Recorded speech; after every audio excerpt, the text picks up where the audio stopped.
these anchor points is exactly perpendicular to the line that I have over here. So now I could take this circle here itself. I'm just going to use my direct selection tool. I'm just going to grab it by this anchor point and snap it directly to this end of the path over here. All right, let me actually zoom in here and I can actually see that I can do that. Illustrator's cursor will turn white when I have both anchor points exactly aligned to each other. So now I have a beautiful, curve that's going to go straight from my line segment that I've drawn directly into the curve, and it'll be a perfect curve in this way. So now what I could do is I could get it so that I want the actual curve to look just the way that I am looking for here. So let's actually drag this just a little bit more. I want some more kind of bend to it. Let's say something just like that. Beautiful. So because I have the line that I've created, I can do the following. I can also take my scissor tool, right? Just hit the C for the scissor tool or cut. I'm just going to click right there on that guide that I've drawn. So now I can go ahead and I could select these other parts of the path. I just click this and hit delete, and then let's go ahead and now delete this part as well. So now I have created a perfect point here, and I can just simply click and drag to marquee select these areas and press Command J to join them. And I have a beautiful smooth connection between those two lines that are right there. So that's this part of A over here. How am I going to join these two parts? Again, this is what I love about the Shape Builder tool. It works on so many different things. Just click and drag for these to select these two areas, Shift M, and then Option drag across the parts that I don't want. And it's automatically connected now, just like that as well. I can take these two pieces and connect those, Command J, beautiful. So now I'm coming over here to the bottom. I want to connect, let's say, this part here as well. So what I could do, there's several ways to do this. There's no one right way or anything else like that. What I could do is I could take, let's say, this line right here, click over here, hold down my shift key here, and then click again so I get another anchor point somewhere about over here. And then I'm going to come to over here, and because I have smart guides turned on again, my cursor is going to snap to that path. And let's say I want to come up just about over here, click and drag upwards. And again, the smart guides is going to force Illustrator to snap the control handle to the same 290-degree angle that I created of this line right here. And obviously when I drew my sketch, I wasn't getting a really nice smooth curve. Here inside of Illustrator, I can do much better. And that looks beautiful right there, perfect. So now what I could do is once again, select these paths that I have here. The Shape Builder tool only works on artwork that's selected. So now that I've selected these paths, even if I may touch the moon shape, because the moon shape is not selected, the Shape Builder tool ignores it. Shift M for the Shape Builder tool, Option drag over these parts that I don't need. And I can actually just go ahead now and click and drag with the Shift key across all these to combine them together. So now I have basically created the entire part of the A, just to drag it over here so you can see it, with perfect anchor points just the way that I want it. So now what I'm going to do is, again, remember I needed to have two halves to the A. I'm going to tap the O key on my keyboard. O is the reflect tool. And I could, let's say, zoom in a little bit closer here. The way the reflect tool works is that you click on one point where you want the reflection to occur. We refer to this as the origin point. I click here once, and then I move my cursor away from that, and I hold down the Shift key and I drag. And that allows me to create now a complete opposite on this side. I just realized I need to hold down the Option key when I do that, because that way I want to create a copy. So Shift, drag, and also hold down the Option key. You can see now that my cursor has like a little double arrow, a black and a white arrow. That means I'm creating a copy. And now I release the mouse. And now I have the pieces that I need. I'm simply going to go ahead now and leave them colored as they are, because I want to start working on the spaceship and the other parts of this as well. So now let's talk about the swoosh itself that's kind of coming from behind the planet and across over here as well. Let's see how we create that. Again, I'm going to go to my ellipse tool. I'm going to position this in the center over here. And I'm just going to draw an ellipse, because that, again, that's the perfect shape. I don't want to worry about questioning myself when I use the pen tool. Is my curve accurate? Is it smooth? Is it clean? The more that I can rely on Illustrator's perfection in this case, the better off I'm going to be. And all I have to do is make small modifications to it. So I'm going to start over here in the center, Option again to draw it from the center. I don't want to hold the Shift key down because I want this to be an oval. And I'm going to choose a shape about, let's say, just like this and just like that. That looks pretty good right there. And I'm going to tap the R key to rotate this. Now, by default, Illustrator sets the origin point of the rotation to the center, which is fine. I'm just going to go ahead now and click over here and drag down, because I want to rotate it to be on an angle about, let's say, something like this. That looks pretty good. And I'm just going to move it up a little bit. Now, I'm going on my sketch over here. It looks like that my sketch had a more of a tight type of curve in this case here. I'm going to kind of go with the one that I just did because I like it better. So let's actually hide the layers panel for now. I don't need that. So I want to have it, though, where it starts kind of thin, but then it gets thicker. So how would I do that? So the way that I do that is I'm going to take just my regular selection tool. I'm going to tap the R key to get the rotate tool again. And I'm going to click now on this anchor point right here. And again, I have smart guides on, so as soon as I mouse over the anchor, it highlights and says, there's the anchor. If I click on this right now, I am setting the origin point, meaning I'm setting the rotation area to basically hinge on this one area. So now I can go ahead and I can hold down my Option key and drag upwards a little bit. And I create something like this, right? Let's go ahead and maybe create something a little bit thicker, maybe something like that. Now, what I can do also is I can create 3 of them. I'm actually going to create 3 of them. So I'm just going to Option drag up about halfway to about, let's say, here. That looks about pretty good. And release the mouse. And then I'm going to press Command D for do it again. That's just going to repeat the last transformation.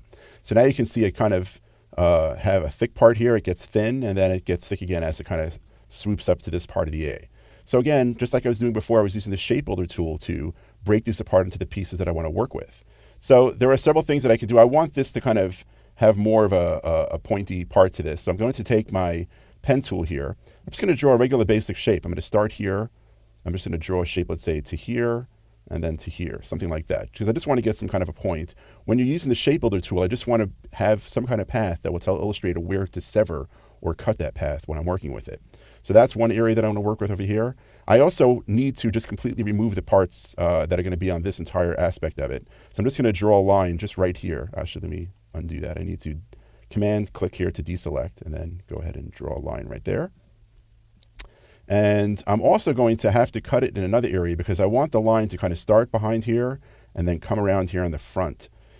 So in order for me to do that, I'm just going to probably cut it here as well. So I'm just going to choose a line. That's going to go from here. Let me Command click over here and create a line just like that. Beautiful. So now I have the parts that I need. All I have to do is select these lines, these cut lines that I've drawn. And then I'm going to select these 3 shapes over here. Again, nothing else is selected, so the Shape Builder tool won't touch those. Shift M to access my Shape Builder tool. Option drag across the areas that I don't need. And if you use the Shift key while you're Option dragging, it'll create a marquee. So you can basically highlight an area in a rectangular fashion. I'll go ahead and I'll do that. Let's just Option drag over these areas to get rid of the line. Let's go ahead and Option drag over this and this, because I don't need that. And let's go ahead now and Option drag over these 2. So it looks like I have the areas kind of split up the way that I want them to be. That looks pretty nice. I'm actually going to hold down and Shift drag across these areas to combine them into one shape. And then I'm going to go ahead now and Shift drag across these to combine this into one whole shape. So now I have basically 2 shapes. I have the part that goes behind, and then I have the part that's going to come across the front right here.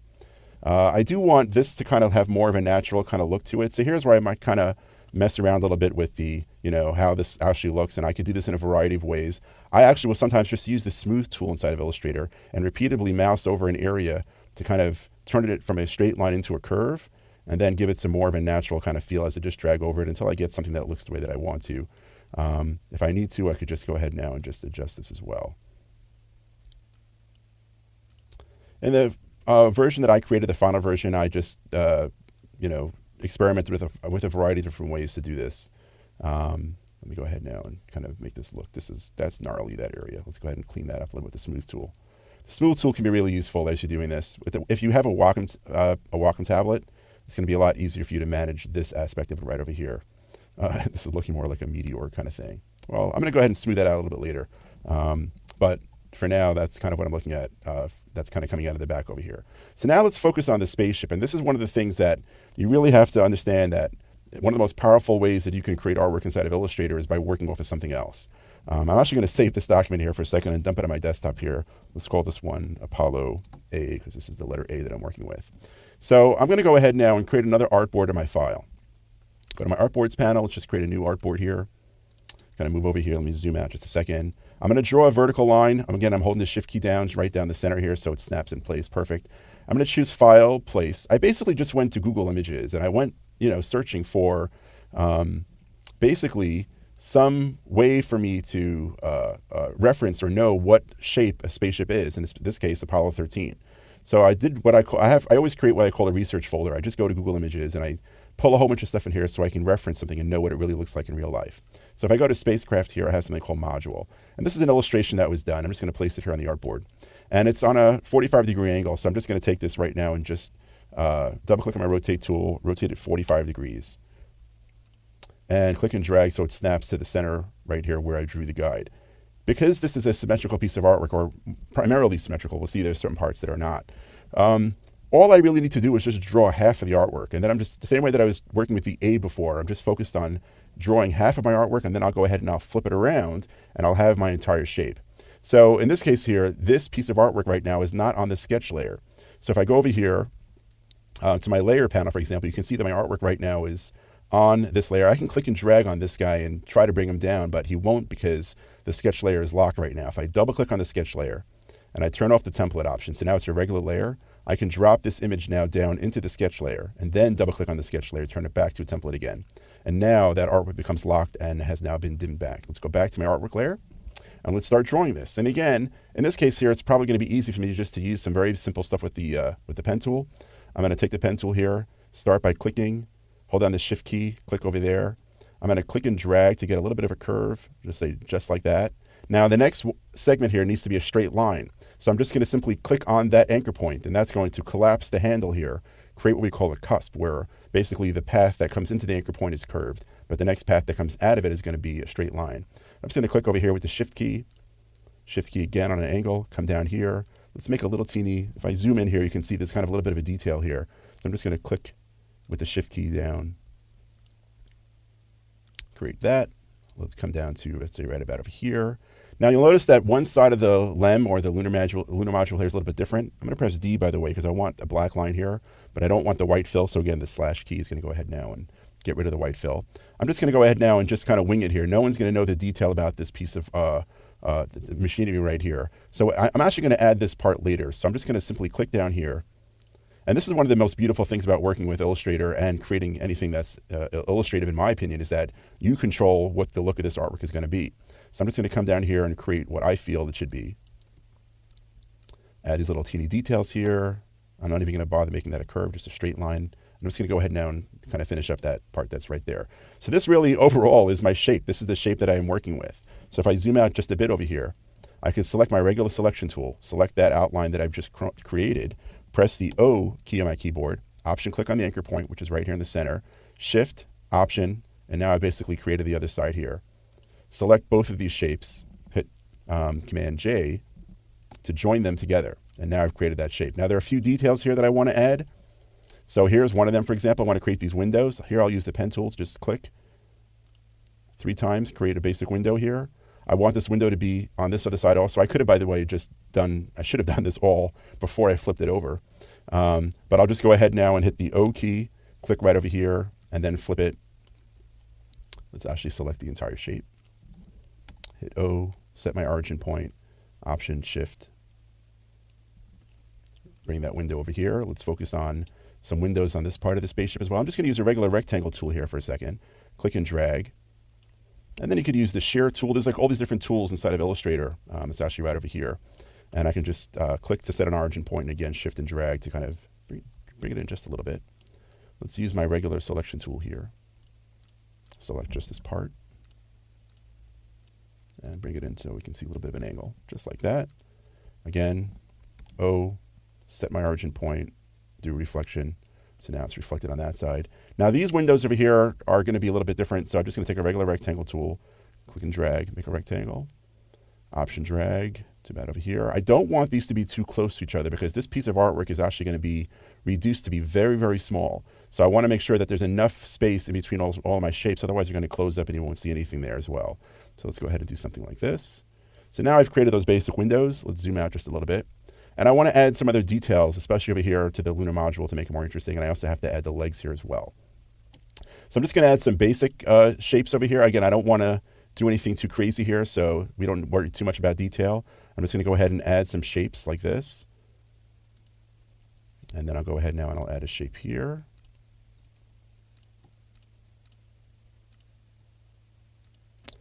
And if I want to now incorporate those into the overall shape, what do I use? Of course, my shape builder tool, shift drag across these 3 shapes, shift M, and then just drag across all those right there, and they all get combined into one shape.